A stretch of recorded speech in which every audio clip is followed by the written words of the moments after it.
Welcome to the wonderful world of dance, bringing you exclusive interviews with top dancers and choreographers and reviews of the world's best companies across the globe.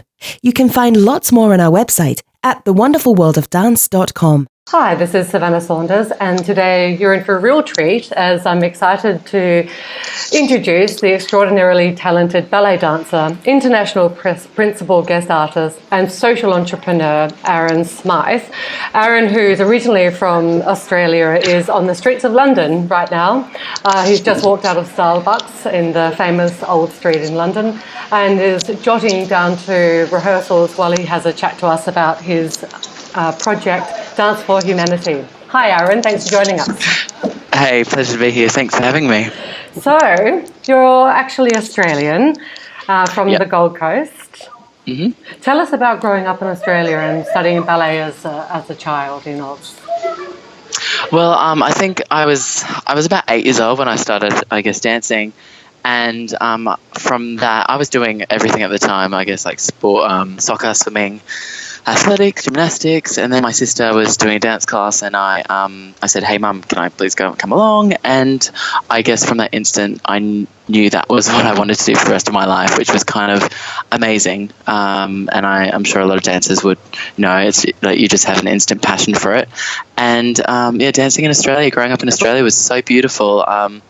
I'm from the sunny Gold Coast, and it's fresh air, and it was just amazing. And I have the most amazing mum who's really helped me throughout my time growing up and really supportive. So I couldn't think of anywhere better to grow up and nurture my dancing.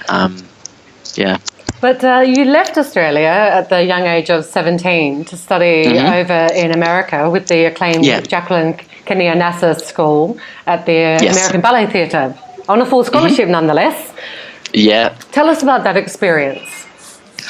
At the time I was 17, heading to New York City, not knowing a soul, and I knew my desire was so strong to go to New York, and I had been seeing videos of American Ballet Theatre, and the male dancers were absolutely phenomenal, and I wanted to be like them. So I said, I'm going to, go to New York. And I couldn't actually have gone if I hadn't gotten a full scholarship because it was so expensive.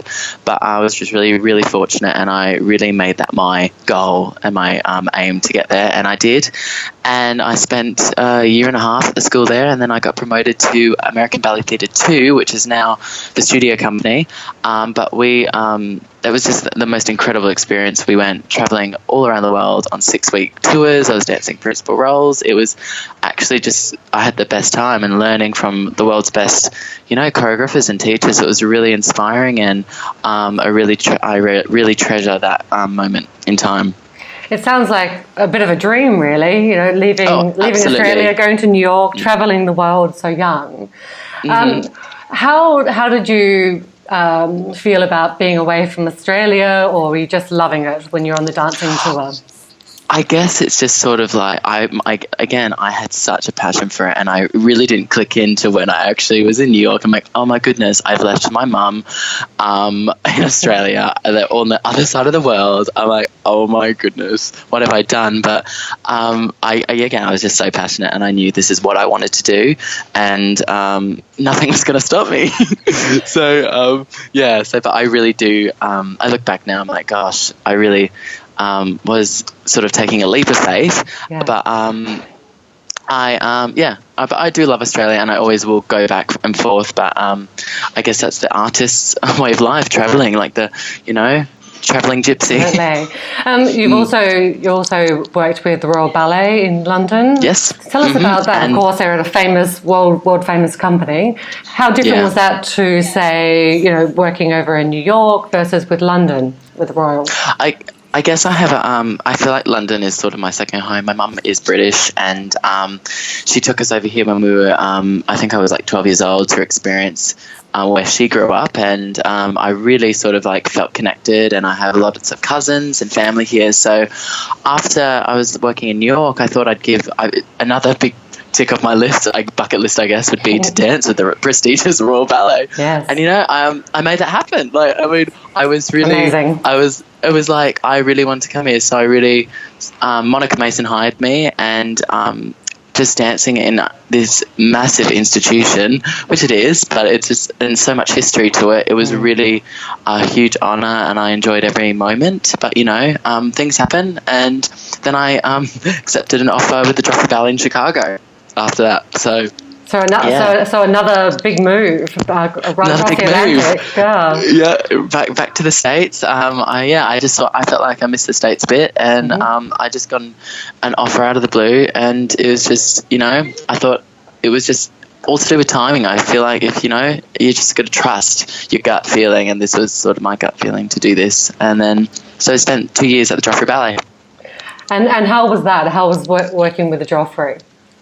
I thought I think the company is so strong. Like, every dancer is so strong, and they could, easily perform any role. And Ashley Wheat is, a really great director. And he actually, a really funny story, how small this dance odd is. He judged me when I won the gold medal at the Genet International Ballet Competition in 2008. And then 6 years later, I'm working for him. So we made that connection back then, and then it was really amazing to be like, oh hey, can I have a job? Small dance world. Yeah, it's such a small dance world. So I think it was amazing, and the choreographers going in there now are just so world class, and Chicago is such an amazing city. I think a lot of people don't know how amazing Chicago really is. So I had a wonderful time there. What happened next? So then I decided to, I just had this urge to, I was building up, I have a company called the Smyth Collective, which is a wellness brand, which I share with my sister. And we preach movement, well-being and creativity. And I have sort of a dancewear line attached to that, sort of a very minimalist line. And I was sort of developing that, and then I was getting a lot of offers just to be a guest principal artist. I'm a guest principal artist in South Africa with a company down there, in Santa Barbara, California, and then I had my whole year really planned out, and I was like, actually, I'm making more money, to be honest, doing this. And what I really love to do is travel. Like, being Australian, I just absolutely love traveling, and I find I have more, I get more experience and more learning more and meeting new people. I'm such a people person, and like you said, a social entrepreneur. That's exactly what I am, creative entrepreneur. And that's how I sort of founded Dance for Humanity, and it sort of just went like that. And now I'm joining the cast of An American in Paris, and it's just sort of, I'm just been going, with my gut. It sounds like quite a future-forward approach to the new dance career, where you don't necessarily just join a company and rise through the ranks. Absolutely. I mean, I don't vouch for go straight into entrepreneurship or go fight yourself. I do agree. Go try a company. Try it if it's for you. If it's not, go off on your own. And I guess there's a big niche now, and a lot of people doing this type of work, going out, being a guest artist, to being freelance. It's a whole nother world, and I think especially on social media, you see these people, it can be done. So I know I'm just doing what's right for me, and and it's working. Absolutely. So tell us about your new social project, Dance for Humanity. Yes. Well, it sort of just happened in a way. I kind of wanted to produce I love galas and performing, and I wanted to produce my own show, essentially, but I didn't know how to do it. But then I got my friend, who is a principal dancer in South Africa. Her husband is living in Ethiopia, and she was in Ethiopia at the time, and she said, "Hey, Aaron, I'm putting together an International Ballet Stars Gala. Would you want to be involved?" And I said, "Absolutely. Look, Ethiopia is not on my list of things to go to, but I wanted to tick that off as well." And my gosh, it was kind of the biggest wake-up call ever. These people in Ethiopia, it's a third world country. They have absolutely nothing, and it sort of just opened my eyes to be like, I should really be happy with what I got. And then that's why, I kind of preach minimalism now, and, you live a happier life with like less stuff. And then after that, we helped feed 217 children for a year. And I said, wow, if I can create a show wherever it may be in Australia, in London, called Dance for Humanity, and while performing and giving back at the same time, like how wonderful and incredible is that? So I guess that's how it all started. And then I, after Ethiopia, I kind of just went, Mum, Natalie's my sister, let's put on a show on the Gold Coast. So we did. And, we raised money for Brave Hearts and Live In, which are 2 local charities on the Gold Coast. So, yeah. How exciting. It's very exciting. It's amazing that you're able to use your dance talents and your entrepreneurial skills to be able to help others in the world. It's a fantastic project. And it's just like, it's like the more you give, the more you receive. Like, it's just this ever-ending circle. So I really, really believe in that. So Absolutely. And how has the dance community responded to your project? Tell us about some of the people you've had involved with your gala in Queensland. In Australia? Yes. Well, I kind of just reached out to, I really want it to be international, but as our first one, I mean, trying to get sponsorship, etc., was hard, but it ended up working out in the end. We had Tali Fowler come and perform for us, who was the winner of So You Think You Dance Australia. We had the amazing Jim Nowakowski from America, who was a soloist with Houston Ballet. He won the gold medal at YGP and got 4th on America So You Think You Dance. So we flew him out to perform on the Gold Coast then, and then we had lots of local Australian talent, essentially, which was such world class. And I feel like Australians are just, their work ethic and talent is just remarkable. So I really wanted to showcase what Australia does have to offer and bring them to the Gold Coast. And obviously I performed as well. So, that it's such a wonderful, we had such great feedback, and, we've already locked in another date for next year. Fantastic. May 5th. And then I'm looking at Sadler's Wells for London next year as well. So brilliant. The best dance house almost in the UK. That's amazing. Absolutely. So, we're not stopping. Well, I'm glad to hear it. I think, as the very first, it's been an amazing success. And it's great that you showcase the Australian talent. The Queensland Ballet is a fantastic company. Oh, absolutely. We had Claire Moran who was a principal with the Queensland Ballet as well. So she came and did Romeo and Juliet Pas de Deux, which was absolutely exquisite. Choreographed by Tim Podesta, who was an Australian choreographer, up-and-coming choreographer. So, wonderful. And so now that you've had your first gala, you've got your second and your third in the planning. What's sort of next for you outside of Dance for Humanity? I guess, so I've got a lot going on, but I love performing, and I'm performing in American Paris, which we open in 2 weeks, and hopefully that runs for, I don't know, you just don't know, do you? But I hope to, keep performing, keep nurturing my what I love to do, and essentially all these things tie in together. It's artistic, it's all to do with movement, dance, and my sister's a naturopath, so I've got my brand, the Smyth Collective. We're looking to open a boutique, not a gym, sort of a wellness space in London to hold open dance classes and just make it the most positive atmosphere in the world to go to dance, to do yoga, to do whatever you want. So yeah, I know, right? Exactly. So absolutely. I'm really passionate just about that. Really, movement, well-being, and creativity is kind of my go-to and what makes me happy, and it's very authentic to who I am. And I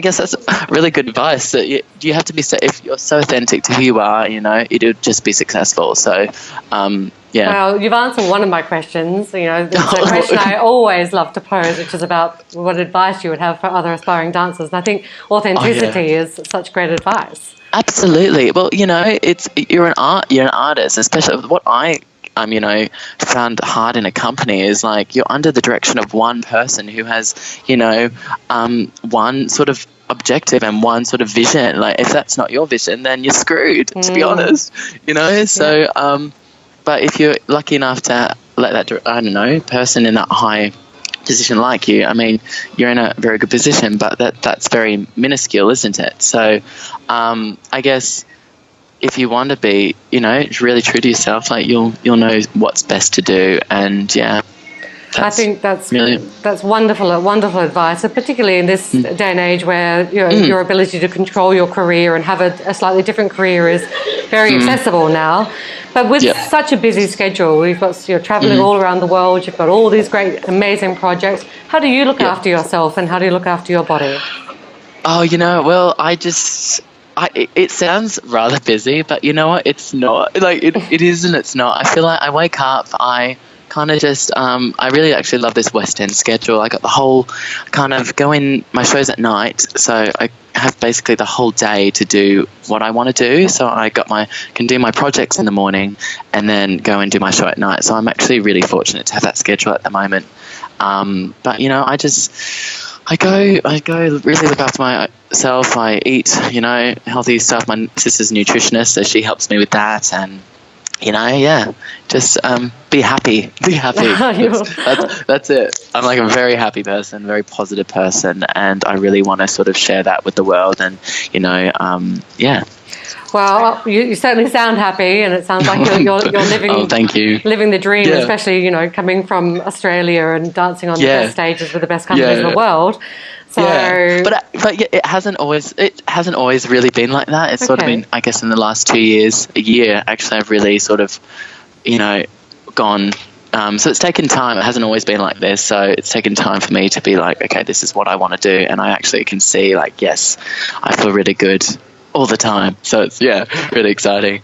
And with all careers, you have challenges. Have you had any big challenges you faced, and how have you overcome those?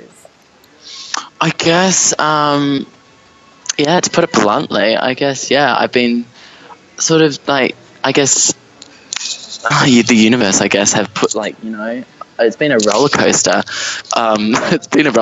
Like I've been I haven't actually had a home for 8 years. I've kind of been living out of a suitcase, and that's kind of been my biggest challenge. And being away from family and, haven't had a base. I mean, it's been so exciting and amazing, and the people but I think that has been not having a base, not having a home. I think it's really important, I guess, to have that real home base in a way, but then come back to it. So I've really missed that for 8 years, but now I think I'm in London now. I've got my kind of base and my roots. Yeah, that's Absolutely. Well, Aaron, I have to say, it sounds an amazing roller coaster ride for you. Thank you so much. I look forward to you opening up your Smyth Collective boutique in London. I'll be your first subscriber. You're coming. I'm definitely coming. And absolutely. I hope to perhaps come and catch an American in Paris and absolutely. come to the West End. And I wish you every success with the next round of Dance for Humanity. And for listeners around the world, you really must have a look at Aaron's Dance for Humanity Instagram posts, which are just beautiful. And of course, follow Dance for Humanity on Facebook as well. So, actually, one other point. Sorry. So with Dance for Humanity, I've actually discovered that I'm a bit of a tech whiz, like a film sort of maker. I love producing dance films, actually. So if you've seen on my Instagram, I do all the content. I don't hire anyone. It's all me filming. Yeah, it's me taking the photos. It's like, artistry, like, it's creativity. So I do everything. Wow. And I sort of want to start a YouTube channel for Dance for Humanity and put my films up there, and then eventually get as many films as possible and collaborate it into one big film, and maybe showcase it at a international film festival and raise funds for a certain charity. So that's another goal. Well, you should definitely do that. That sounds like an amazing project. Absolutely. And I can imagine so many people wanting to be involved with such a great social project. And it sounds like you have so many ideas, Aaron. I know, it's kind of non-stop. I gotta stop. But once you're in a role, you just can't stop, can you? It's really, it's fun. It's all fun, and it's all doing good. So. And London is very inspiring, empowering. It is city, isn't it? Yeah. It's such. Absolutely.